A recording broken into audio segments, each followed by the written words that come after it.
Assalamualaikum warahmatullahi wabarakatuh.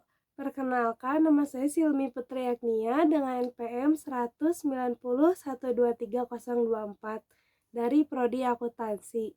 Di sini saya akan mengucapkan terima kasih kepada Ibu Ririn Sri Kuntorini selaku dosen Bahasa Indonesia saya, dan saya juga ingin mengucapkan terima kasih kepada seluruh pihak yang telah membantu saya dalam menyelesaikan karya tulis ilmiah ini. Di sini saya akan mempresentasikan karya tulis ilmiah saya dengan tema pangan dengan judul Pengaruh Lockdown COVID-19 terhadap harga pangan beras, studi kasus Kelurahan Taman Sari, Kecamatan Manuwetan, Kota Bandung. Dalam bab 1 pendahuluan ini yang berisikan latar belakang masalah, rumusan masalah, tujuan penelitian dan manfaat penelitian. Pertama-tama saya akan membahas mengenai latar belakang masalah. COVID-19 pertama kali muncul di Indonesia pada tanggal 2 Maret 2020. Kemunculan COVID-19 ini mengakibatkan banyaknya dibuat kebijakan dalam mengatur penyebaran virus COVID-19 ini. Karena penyebaran virus ini yang sangat mudah dan apabila seseorang sudah terkenanya hingga akan menyebabkan kematian. Salah satu kebijakan yang dibuat oleh pemerintah adalah mengaturnya kegiatan aktivitas kita di luar rumah atau biasa kita sebut lockdown. Kebijakan lockdown ini sudah pasti akan memiliki dampak bagi banyak sektor, salah satunya sektor pertanian dan perekonomian. Dampak penyebaran virus COVID-19 tidak hanya ada dalam dampak kesehatan, namun dalam dampak pertanian pun ada. Yang dimiliki oleh para petani itu yaitu sempat turunnya permintaan beras yang diakibatkan oleh kebijakan lockdown yang membuat banyak orang sulit untuk beraktivitas atau dapat berkegiatan di luar rumah. Dalam awalnya pelaksanaan kebijakan ini belum terlihat perbedaan yang sangat signifikan, namun banyaknya hambatan dalam rantai pasokan dan juga berhubungan dengan masa ketenaga kerjaan di masa COVID-19 ini. Walaupun hal ini tidak terlihat serius, namun apabila dalam jangka waktu yang lama akan mengakibatkan dalam tingkat supply dan tingkat demand-nya sendiri. Selanjutnya, kebijakan yang pemerintah buat ini nyatanya menyebabkan masyarakat timbul sifat panic buying, yang dimana masyarakat berlomba-lomba membeli bahan persediaan sebanyak-banyaknya dan persediaan tersebut tidak ada dalam persediaan yang cukup, sehingga mengakibatkannya kelangkaan yang berujung menyebabkan kenaikan harga pada pangan beras tersebut. Lalu, rumusan masalah. Yang pertama adalah bagaimana dampak COVID-19 dapat berdampak terhadap harga pangan beras di daerah Taman Sari. Lalu yang kedua, sejauh mana pengaruh yang dirasakan masyarakat atas peningkatan harga beras akibat lockdown COVID-19. Lalu yang terakhir, dan seberapa besar peran pemerintah dalam membuat kebijakan mengenai peningkatan harga beras. Selanjutnya tujuan penelitian. Tujuan penelitian dari karya tulis ini adalah bagaimana dampak COVID-19 dapat berdampak terhadap kenaikan harga pangan beras. Lalu sejauh mana yang dirasakan oleh masyarakat atas peningkatan harga beras akibat lockdown, dan bagaimana peran pemerintah membuat kebijakan mengenai peningkatan harga beras tersebut.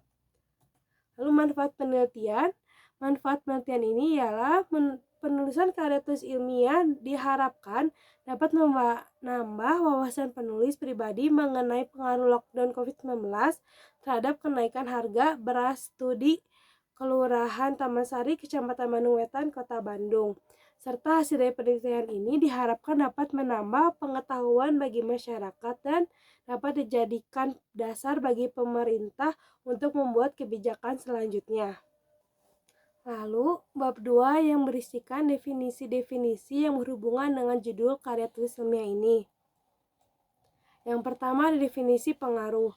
Pengaruh menurut Badudu dan Zain dalam Media Tama tahun 2019 menyatakan bahwa pengaruh adalah daya yang menyebabkan sesuatu terjadi dan sesuatu yang menyebabkan sesuatu yang lain, dan tunduk atau mengikuti karena kuasa atau kekuatan orang lain.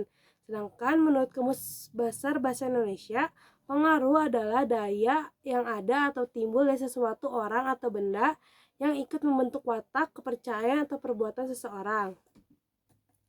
Lalu definisi lockdown COVID-19.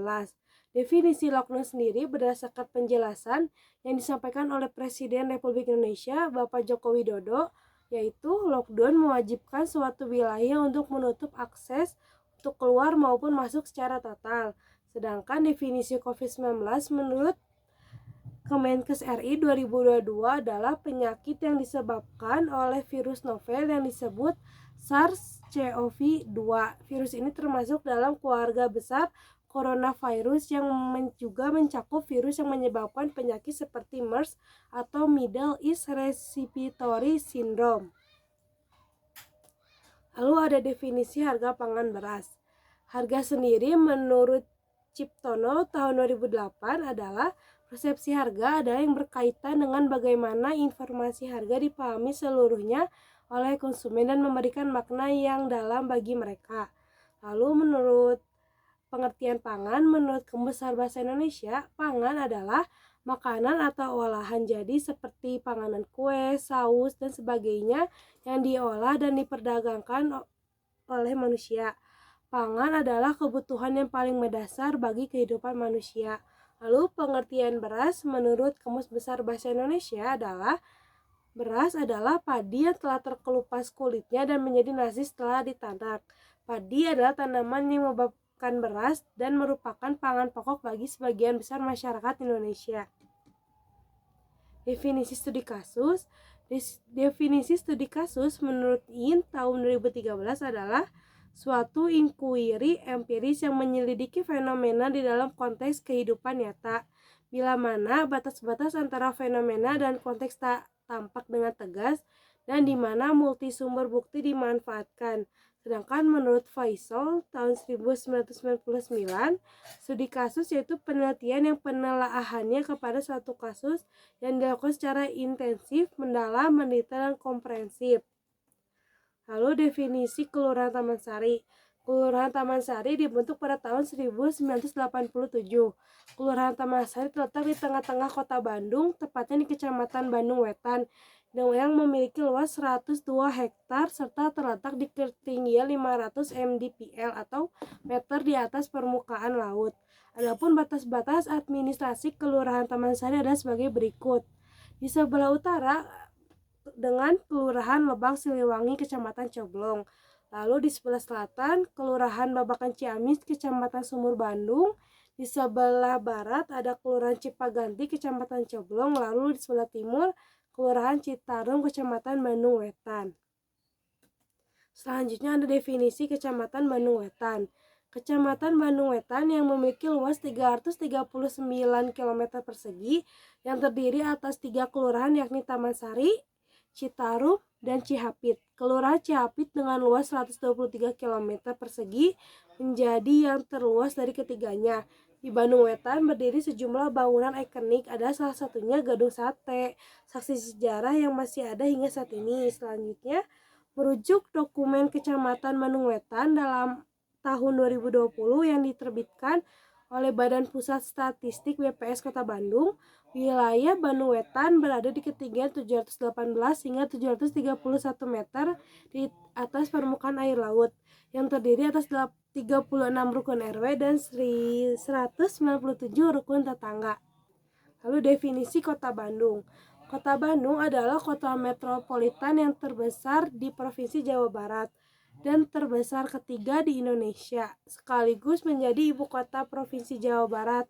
Dengan letak luas dan batas wilayah Kota Bandung terletak pada posisi 107 36 bujur timur, 6 derajat 55 lintang selatan, dan luas wilayah Kota Bandung adalah 16.729,65 hektar. Perhitungan luasan ini berdasarkan pada Peraturan Daerah Kota Madia Daerah Tingkat 2 Bandung Nomor 10 Tahun 1989 tentang perubahan batas wilayah Kota Madia Daerah Tingkat 2 Bandung sebagai tindak lanjut dari Peraturan Pemerintah Nomor 16 Tahun 1987 tentang perubahan batas wilayah Kota Madia Daerah Tingkat 2 Bandung dengan Kabupaten Daerah Tingkat 2 Bandung. Lalu yang terakhir ada definisi kajian Islam. Menurut Profesor Atia, kajian Islam Indonesia merupakan kajian yang menarik karena dapat menggambarkan historisitas dan perkembangan Indonesia modern yang sangat menakjubkan. Pertumbuhan Indonesia tidak bisa dipisahkan dari perkembangan pemikiran keislaman yang mampu memberikan arah bagi tatanan sosial yang adil dalam damai dan berkeadaban. Selanjutnya bab 3 pembahasan. Dalam bab 3 ini berisikan fenomena, metode analisis data, hasil penelitian, dan kajian Islam. Yang pertama dulu saya akan bahas mengenai fenomena.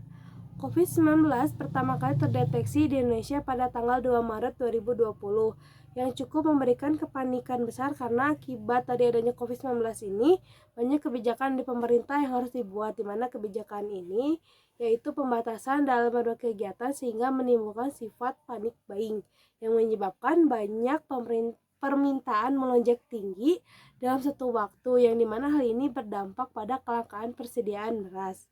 Selanjutnya, sesuai perkataan Perum Bulog yang memberikan pernyataan mengenai harga beras yang masih melambung sangat tinggi. Selanjutnya, menurut Tri Wahyudi, yang seharusnya harga beras cenderung stabil, namun karena banyaknya sikap antisipasi oleh masyarakat, karena dari kebijakan pembatasan sosial tersebut, membuat permintaan terhadap beras meningkat, serta banyaknya permintaan beras ke Bulog agar memenuhi kebutuhan masyarakat dan lembaga sosial, yang membuat harga beras berada di atas harga 10.000 per kilo dan tidak sesuai dengan penetapan harga eceran tertinggi yaitu sebesar 9.450 perak per kilo. Dan Menteri Wahyudi juga berdasarkan Pusat Informasi Harga Pangan Strategis Nasional atau PIPHPS, yang dimana harusnya penyaluran beras itu sekitar 2.000 ton per hari, namun berubah menjadi 5.000 hingga 7.000 per harinya. Lalu hasil data. Yang pertama ada metode analisis data. Metode penelitian yang dilakukan dalam karya tulis ilmiah ini menggunakan studi literatur dari berbagai macam jenis jurnal ilmiah, artikel, buku, dan sumber lainnya. Metode analisis yang dipakai dalam penelitian ini adalah metode analisis data deskripsi kualitatif, yang dimana data diolah lalu disajikan agar dapat menjelaskan keadaan yang terjadi di lapangan menurut kuesioner yang dibuat. Data-data yang sudah dikumpulkan dengan menggunakan metode analisis deskriptif kualitatif ini, peneliti melakukan langkah-langkah penyusunan yang nantinya dalam penelitian tersebut dapat diambil menjadi hal umum dan dapat dipahami, yang nantinya penulis berusaha menggambarkan sekaligus menganalisis hasil penelitian ini secara deskriptif dan dideskripsikan, lalu menggambarkan secara rinci bagaimana pengaruh lockdown terhadap naiknya harga beras bagi masyarakat Taman Sari. Lalu teknik data yang digunakan penulis untuk mengumpulkan pengumpulan data tersebut. Dalam penelitian yang dilakukan, peneliti menggunakan teknik pengumpulan data melalui kuesioner dengan menyebarkan kuesioner tersebut kepada pihak-pihak yang terlibat, yaitu masyarakat Taman Sari di Kota Bandung. Kuesioner ini diberikan secara online lalu dibagikan dari satu pihak ke pihak lainnya. Melalui cara kuesioner ini memungkinkan masyarakat dapat memberikan pendapatnya mengenai pengaruh lockdown terhadap kenaikan harga beras. Pertanyaan yang diberikan terkaitan dengan masalah yang menjadi topik karya tulis ilmiah ini. Selanjutnya di sini saya akan membahas mengenai analisis data. Dalam tabel 3.1 dari hasil karakteristik gender masyarakat pada tabel di atas menunjukkan dari 102 responden dapat diketahui jumlah responden laki-laki sebanyak 44 orang dengan persentase 43,1%, sedangkan responden perempuan sebanyak 58 orang dengan persentase 56,9%. Lalu ada tabel 3.2. Berdasarkan tabel, penulis menyimpulkan bahwa 78 orang responden dengan persentase 76,6% menyatakan bahwa ia terkena dari dampak COVID-19. Sedangkan sisanya 24 orang dengan persentase 23,5% menyatakan bahwa ia tidak terkena dampak dari COVID-19. Lalu tabel 3.3. Dengan mengetahui hasil tabel dapat kita ketahui bahwa terdapat 52 orang dengan persentase 51% terkena dampak pemutusan hubungan kerja, sedangkan 50 orang dengan persentase 49% lainnya tidak terkena pemutusan hubungan kerja tersebut. Lalu dalam tabel 3.4, berdasarkan tabel menunjukkan bahwa 37 orang dengan persentase 36,3% sangat setuju merasakan kenaikan harga beras. Lalu 59 orang dengan persentase 57,8% setuju merasakan kenaikan harga beras. Lalu sisanya 6 orang dengan persentase 5,9% tidak setuju atas kenaikan harga pangan beras. Lalu dalam tabel 3.5, berdasarkan tabel diketahui bahwa 65 orang dengan persentase 63,7% mengetahui penyebab dari kenaikan harga pangan beras, sedangkan 37 orang dengan persentase 36,3% tidak mengetahui penyebab dari kenaikan harga beras yang sedang terjadi. Selanjutnya tabel 3.6. Dengan melihat hasil tabel, dapat diketahui bahwa 39 orang dengan persentase 38,2% sangat setuju merasakan kenaikan harga beras ini. Lalu 56 orang dengan persentase 54,9% setuju merasakan kenaikan harga beras ini. Sedangkan 5 orang 4,9% tidak setuju dengan merasakan kenaikan harga beras. Lalu sisanya 2 orang dengan persentase 2% sangat tidak setuju dengan kenaikan harga beras ini. Lalu ada tabel 3.7. Dengan melihat hasil tabel, penulis menyimpulkan bahwa 65 orang dengan persentase 63,7% memiliki dampak tingkatan konsumsi beras yang diakibatkan oleh kenaikan harga, sedangkan 37 orang lainnya tidak memiliki dampak tingkatan konsumsi beras akibat kenaikan harga. Lalu dalam tabel 3.8, berdasarkan tabel dapat kita ketahui bahwa 4 orang dengan persentase 3,9% sangat setuju untuk mengganti sumber karbohidrat beras dengan karbohidrat lainnya.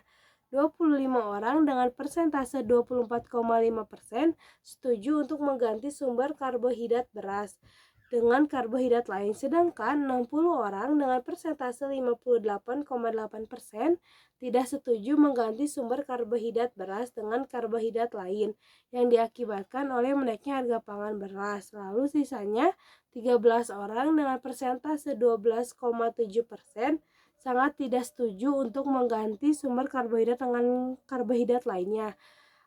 Mungkin dapat kita ketahui alasan masyarakat tidak mengganti sumber karbohidratnya karena kebiasaan masyarakat Indonesia menjadikan beras sebagai makanan pokok sehari-harinya, dan apabila masyarakat mengganti dengan sumber karbohidrat lainnya mungkin akan susah untuk beradaptasi. Namun padahal dengan kita mengganti sumber karbohidrat lain bisa kita dapatkan bahwa sumber karbohidratnya dapat mendapatkan harga yang lebih murah. Lalu dalam tabel 3.9, berdasarkan tabel, penulis menyimpulkan 20 orang dengan persentase 19,6% sangat setuju bahwa kenaikan harga beras mempengaruhi pangan lain.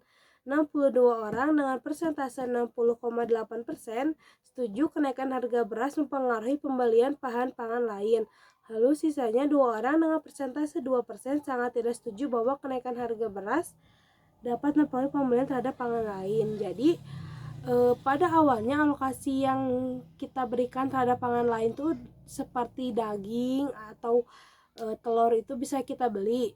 Namun karena adanya kenaikan harga beras tersebut, alokasi yang awal untuk membeli bahan pangan lain dipindahkan menjadi pembelian pangan beras untuk kegiatan sehari-hari.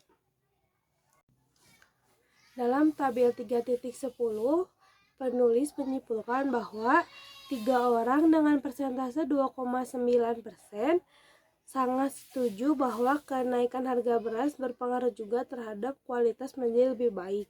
Lalu 25 orang dengan persentase 25,5% setuju bahwa kenaikan harga beras berpengaruh juga terhadap kualitas menjadi lebih baik.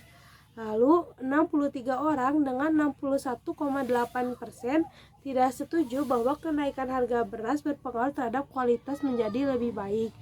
Dan yang terakhir 10 orang dengan persentase 9,8% sangat tidak setuju bahwa harga beras yang naik berpengaruh juga terhadap kualitas beras menjadi lebih baik.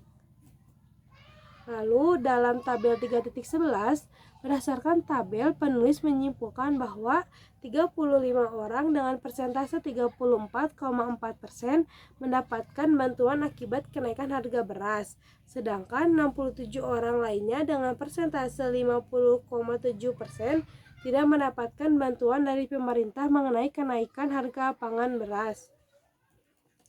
Lalu pada tabel 3.12, berdasarkan tabel, 6 orang dengan persentase 5,9% merasa sangat berpengaruh dengan bantuan pemerintah. 44 orang dengan persentase 43,1% merasa berpengaruh dengan bantuan pemerintah, sedangkan 39 orang dengan persentase 38,2% tidak merasa berpengaruh, dan sisanya 13 orang lainnya dengan persentase 12,7% sangat tidak berpengaruh atas bantuan yang diberikan pemerintah. Dalam tabel 3.13, berdasarkan tabel, penulis menyimpulkan hanya 29 orang dengan persentase 28,4% yang lainnya merasa puas dengan bantuan yang diberikan pemerintah. Lalu 73 orang lainnya lagi dengan persentase 71,6% tidak merasa puas atas bantuan yang diberikan oleh pemerintah. Lalu dalam tabel 3.14 dapat diketahui bahwa 3 orang dengan persentase 2,9% merasa setuju bahwa bantuan pemerintah dapat memberikan pengaruh terhadap pangan lainnya. Lalu 48 orang dengan persentase 47,1% juga setuju bahwa bantuan pemerintah berpengaruh atas pembelian bahan pangan lainnya. Lalu 43 orang dengan persentase 42,2% tidak setuju bahwa bantuan pemerintah dapat mempengaruhi pembelian pangan lainnya. Dan yang terakhir, 8 orang dengan persentase 7,8% sangat tidak setuju bahwa bantuan yang diberikan pemerintah terhadap pembelian bahan pangan lainnya dapat terpengaruhi. Pada tabel 3.15, berdasarkan tabel, penulis menyebutkan bahwa 48 orang dengan persentase 47,1% mengatakan bahwa beras bantuan dari pemerintah memiliki kualitas yang bagus, sedangkan 54 orang lainnya dengan persentase 52,9% mengatakan bahwa kualitas beras bantuan dari pemerintah memiliki kualitas yang tidak bagus. Lalu yang terakhir, dalam tabel 3.16, berdasarkan tabel, 1 orang dengan persentase 1% merasa sangat setuju bahwa bantuan pemerintah sudah merata dan tepat sasaran. Lalu 25 orang dengan persentase 24,5% merasakan bahwa bantuan yang diberikan pemerintah tidak merata atau tidak tepat sasaran. Lalu pada tabel 3.16, berdasarkan tabel, 1 orang setuju bahwa bantuan pemerintah sudah merata tepat sasaran. Lalu 25 orang dengan persentase 24,5% setuju juga akan pernyataan tersebut. Sedangkan 57 orang dengan persentase 55,9% merasa tidak setuju bahwa bantuan pemerintah sudah merata dan tepat sasaran. Lalu 19 orangnya lagi dengan persentase 18,6% merasa sangat tidak setuju atas bantuan pemerintah yang sudah tepat sasaran dan merata. Lalu ada hasil penelitian. Hasil penelitian menunjukkan bahwa sebagian besar masyarakat Taman Sari turut terkena dampak COVID-19 dan hampir setengahnya juga terkena pemutusan pemberhentian kerja karena adanya COVID-19 yang membuat banyak perusahaan melakukan pemutusan kerja kepada para pegawainya. Para masyarakat Taman Sari juga turut merasakan atas kenaikan harga beras tersebut, dan hampir semuanya mengatakan keberatan mengenai kenaikan harga beras tersebut karena kenaikan harga beras tersebut tidak selaras dengan kenaikan pendapatan mereka, hingga para masyarakat Taman Sari merasa terbebankan oleh hal itu. Belum lagi dengan kenaikan harga pangan lainnya yang menyebabkan mereka tidak dapat memenuhi semua vitamin. Karena di masa COVID seperti ini, tubuh harus mendapatkan gizi yang sehat dan lengkap agar dapat terus menjaga kesehatannya. Dengan ini, dapat dilihat bahwa masyarakat Taman Sari yang mengisi kuesioner saya termasuk ke dalam golongan menengah ataupun golongan ke bawah dengan pendapatan yang mungkin belum cukup untuk memenuhi UMR Bandung. Alasan mengapa masyarakat Taman Sari tidak dapat memenuhi semua kebutuhan untuk tubuhnya dikarenakan pada awalnya uang yang dapat digunakan untuk membeli sumber bahan pangan lainnya seperti daging sapi, daging ayam ataupun telur, sayur-sayuran dan buah harus dipindahkan alokasinya terhadap pembelian beras dikarenakan kenaikan harga beras tersebut. Karena mau bagaimanapun sumber karbohidrat harus tetap terpenuhi agar dapat menjalankan aktivitas sehari-harinya. Banyak dari masyarakat Taman Sari yang mengharapkan kebijakan pemerintah dapat memperingan beban mereka, serta masyarakat berharap pemerintah dapat membuat kebijakan seperti bantuan atau subsidi seperti bantuan langsung tunai atau subsidi pengurangan harga beras. Namun, masyarakat juga berharap apabila ada kebijakan pemerintah seperti bantuan ini diharapkan agar adanya pengawasan yang ketat agar tidak terjadinya kecurangan dalam pemberian bantuan tersebut, dan selain itu juga agar bantuan tersebut dapat diberikan secara merata dan tepat sasaran. Lalu ada kajian Islam mengenai hadis wabah virus corona.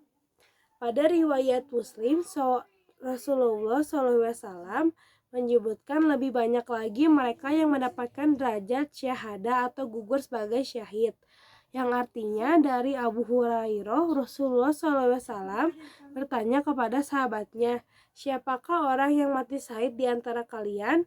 Mereka menjawab, "Orang yang gugur di medan perang itulah syahid ya Rasulullah." Rasulullah SAW merespon, "Kalau begitu, sedikit sekali umatku yang mati syahid." Para sahabatnya bertanya, "Mereka itu siapa ya Rasulullah?" Rasulullah menjawab, "Orang yang gugur di medan perang itu syahid. Orang yang mati di jalan Allah bukan karena perang juga syahid. Orang yang tertimpa taun atau wabah pun syahid. Orang yang mati karena sakit perut juga syahid. Dan orang yang tenggelam adalah syahid." Menurut hadis riwayat Muslim. Lalu ada bab 4 yang berisi kesimpulan dan saran. Kesimpulannya, dari pemaparan di atas dapat disimpulkan bahwa COVID-19 bukan sekadar virus yang menyebar, namun lebih dari itu, karena COVID-19 memiliki dampak yang sangat luas dan dapat dikatakan mengacaukan seluruh aspek, tidak hanya pada aspek kesehatan, namun pada aspek perekonomian juga, yang terkena dampak negatif dari COVID-19 ini. Dalam aspek perekonomian, banyak barang yang harga pokoknya untuk kebutuhan sehari-hari merubah, dan banyaknya juga masyarakat yang pendapatannya berkurang. Selanjutnya, dalam bidang accounting, masalah ini dapat memiliki pengaruh yang cukup besar. Bagaimanapun caranya, kita sebagai accounting harus dapat mengatur kegiatan perekonomian dalam bidang keuangan agar tetap mendapatkan laba dan tidak terjadinya kerugian. Selain itu, dalam permasalahan ini, kita sebagai accounting harus bisa mencari tahu bagaimana agar persediaan itu tetap ada dan tidak terjadinya kelangkaan. Yang terakhir, dalam permasalahan ini, peran pemerintah sangat diperlukan karena pada dasarnya semua yang terjadi pun masih ada sangkut pautnya dengan pemerintah, yaitu peran pemerintah dalam membuat kebijakan mengenai regulasi permasalahan yang sedang terjadi ini. Lalu saran, kita sebagai generasi yang maju dan berpendidikan, kita harus terus belajar dan mampu mengembangkan kemampuan kita dalam menghadapi wabah virus COVID-19 ini. Dan kita juga harus cerdas dalam menghadapi kemungkinan-kemungkinan yang terjadi akibat virus ini, seperti kelangkaan yang sedang terjadi, yaitu kelangkaan harga dengan harga beras yang menjadi mahal di masa sekarang dan di masa depan. Sekian presentasi karya tulis ilmiah saya. Saya sebagai penulis merasa bahwa karya tulis ilmiah saya ini masih memiliki kekurangannya yang diakibatkan oleh keterbatasan kemampuan dan pengalaman yang saya miliki. Maka dari itu, saya memohon kepada para pendengar untuk memberikan kritiknya untuk karya tulis saya ini menjadi lebih baik, baik di masa sekarang maupun di masa nanti. Saya ucapkan terima kasih. Wassalamualaikum warahmatullahi wabarakatuh.